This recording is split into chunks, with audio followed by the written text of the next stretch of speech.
I discovered so much from my last trance. Dogs running in black and white don't make me process this much information. It's unforgivable.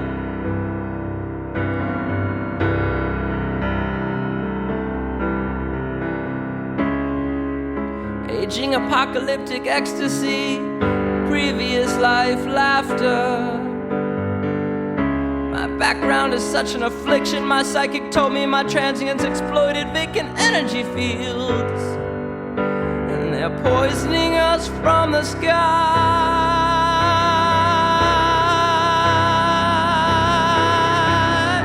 Even this ghetto world that has nothing doesn't want me. Even this ghetto world that has nothing doesn't want me.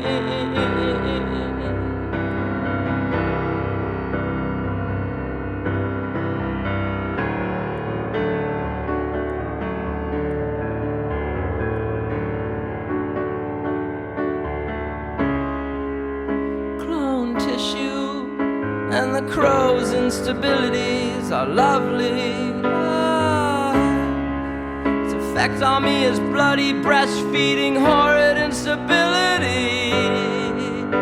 They're killing us from the sky.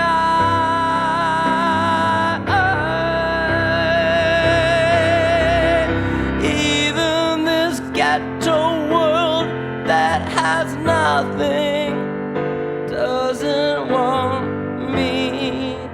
Even this ghetto world that has nothing doesn't want me. Even this ghetto world that has nothing doesn't want me.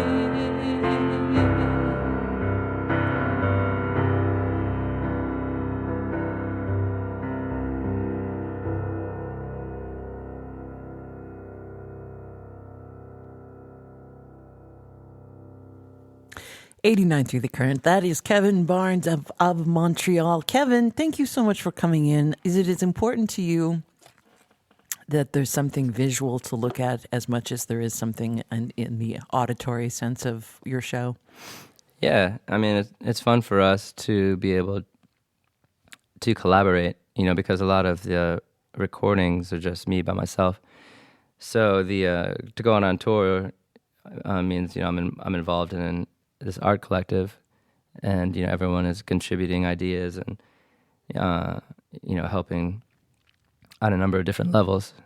So for example, Davey, our bass player, he built majority of the props on this tour, and my brother designed a lot of them and most of them, and everyone kind of helped engineer them and help bring them to life. And so everybody involved in our cast of characters, they're all like our really good friends and family members and stuff. So it's a fun experience for sure. Do you like or dislike when people ask you what songs are about, specific songs of yours? Dislike.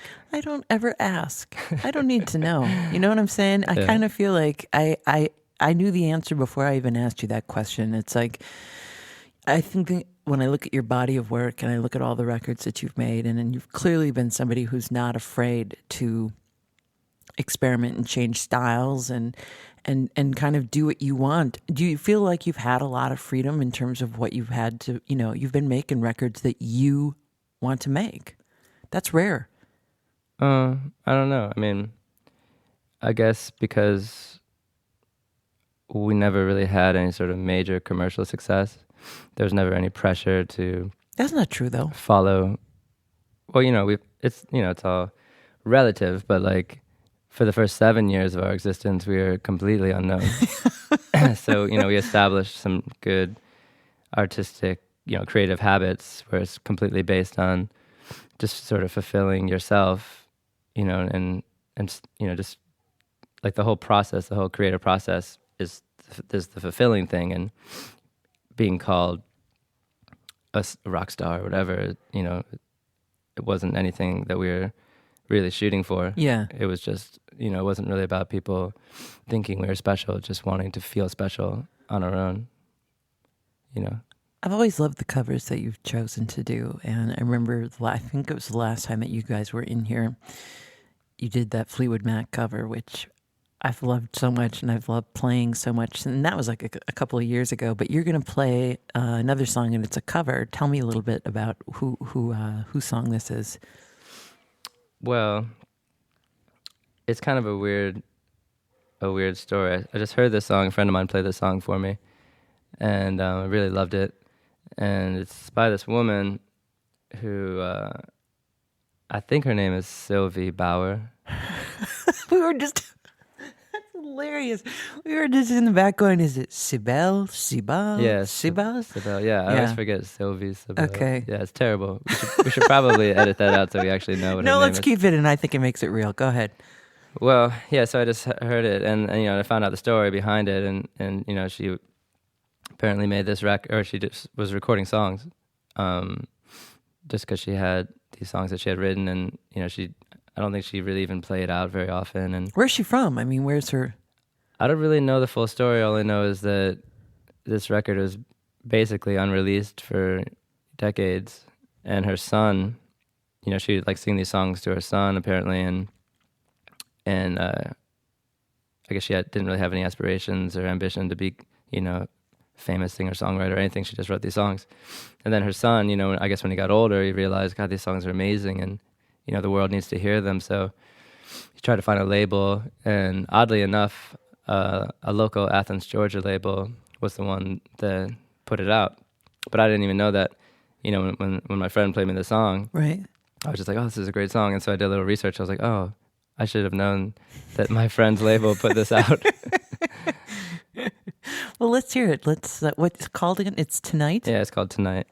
And yeah, we've been playing it on tour, and we've been doing this thing where I go off stage and we have this camera set up, and I'm playing it live, but it's projected onto this TV screen prop that we have on stage. And we have these four little kind of creepy looking baby figures that have these giant skull heads, but they're wearing like pajamas. Awesome.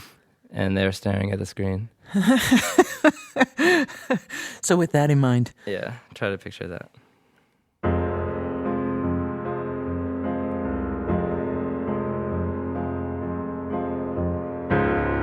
Tonight, when I came home from work, hurt. Tonight, when I came home from work, there he, unforeseen, sat in the kitchen, buttering himself a bread, and the cat was on his knee and smiled at me. Tonight, when I came home from work, hurt. Tonight, when I came home from work, there he, unforeseen, passed the guitar, said, I battered my car right now, won't you please sing me a tune?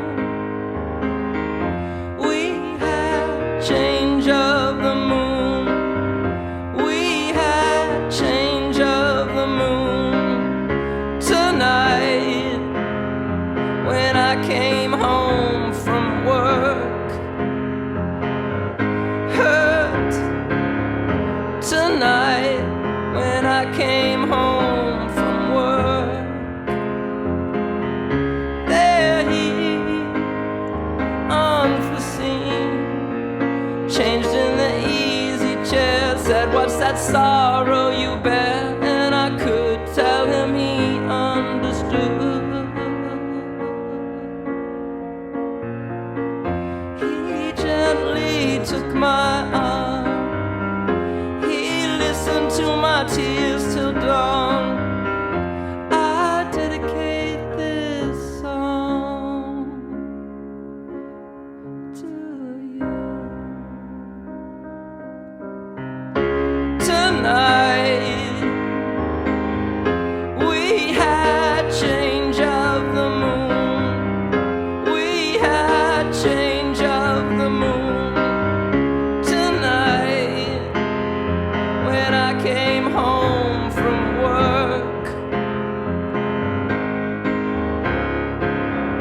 Tonight, when I came home from work. Tonight, tonight, tonight.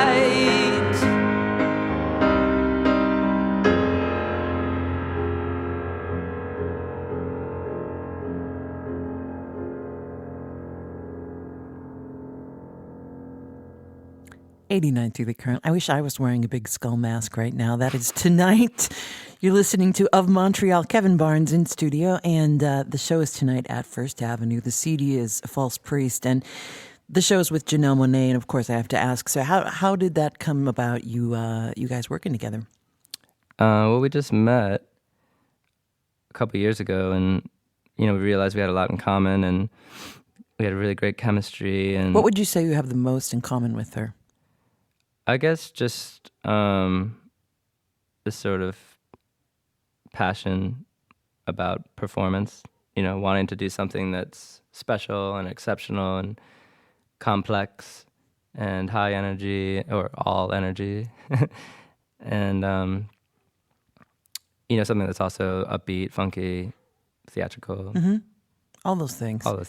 Well, and you want to talk about somebody who's got a lot of expectations as far as what, the press has said about her, and, the next female Prince and Bowie and all this. I can't even imagine how she processes that through her head. But I mean, I love the idea that you guys met, and then how did you start? Did you guys write together, or did you guys just say, I want to do one of your songs, or how did that work out? It just all came about very organically. We didn't really, have a strategy or anything. It just, she was working on her record, The Arcandroid, around the same time that I was working on False Priest. And we would just send, mixes back and forth. And as I was writing, it was very important to me actually to get feedback from Janelle and from her art collective, the Wonderland Art Society. There's a lot of members in that group that I've become very close friends with, and so yeah, I mean, to have their influence and their support was very important to me, and very inspiring, and yeah. So I guess I wasn't really thinking. I was just writing. I was just in a creative state of mind. So I sent them "Make the Bus," mm-hmm. and it's like, would you guys want to put this on the record? And, I felt very honored that they said yes. And it was just fun. It was just like in the spirit of the thing, anything goes. And if you are attracted to something, then don't question it. Just go for it. Do you remember your dreams vividly? For about 10 minutes. When you're on tour, do you dream about being on tour? Sometimes, no, not really. I mean, the only time, usually I have, every band, anybody that's in the band has, band anxiety dreams. Where I'd love to hear those, though. Is it that you're like trying to play a guitar with no strings and stuff like that? Yeah, exactly. Yeah. I had one last night on stage, actually. What was it? It wasn't, it was like a a nightmare come true. Well, just like everything's going wrong. Sonically? Yeah, and you also, I couldn't really sing, and I had no energy, and things were breaking that shouldn't be breaking. They were messing with the mood, and, just... What if it was really dreamlike, though, like all your teeth fell out while you were playing, too? Yeah. It hasn't gotten to that point yet, but... Well, the show is tonight. It's at First Avenue in the main room with Janelle Monae. And I want to thank engineer Michael DeMarc and producer Lindsay Kimball. We're going to do a song with her, and it's Enemy Gene, and can't wait to hear it. Aren't you sick of the calm? Not quite homo luminous. They're expecting so little, can't feel the miracle.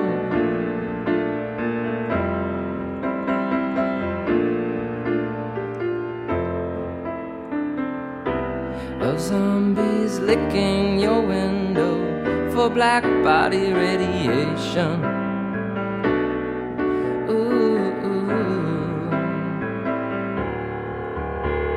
Love breaks down machine. Everything's half apart. What can it mean? How can I trust trust my fractious heart, knowing I have the enemy gene. Ooh, love breaks the machine. Everything's half in dream, how can it be? Everything's born in shame, it's not just me. Particle wave duality. How can we ever evolve when our gods are so primitive? They destroy the fame.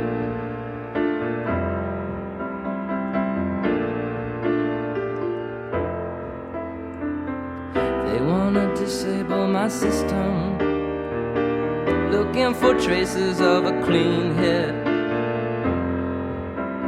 If the end of the world has ever happened, this must be it.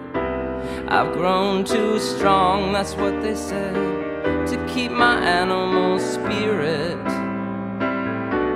It empties me, now I'm vacant. Love breaks down machine. Everything's half apart, what can it mean? How can I trust my fractious heart, knowing I have the enemy gene? Ooh, love breaks the machine. Everything's half in dream, how can it be? Everything's born in shame, it's not just me. Particle wave duality. I know we'll never survive this little victory. Love breaks the machine. Everything's half apart, what can it mean? How can I trust my fractious heart, knowing I have the enemy gene? Ooh, love breaks the machine. Everything's half in dream, how can it be? Everything's born in shame, it's not just me. Particle wave duality. How can we ever evolve when our gods are so primitive?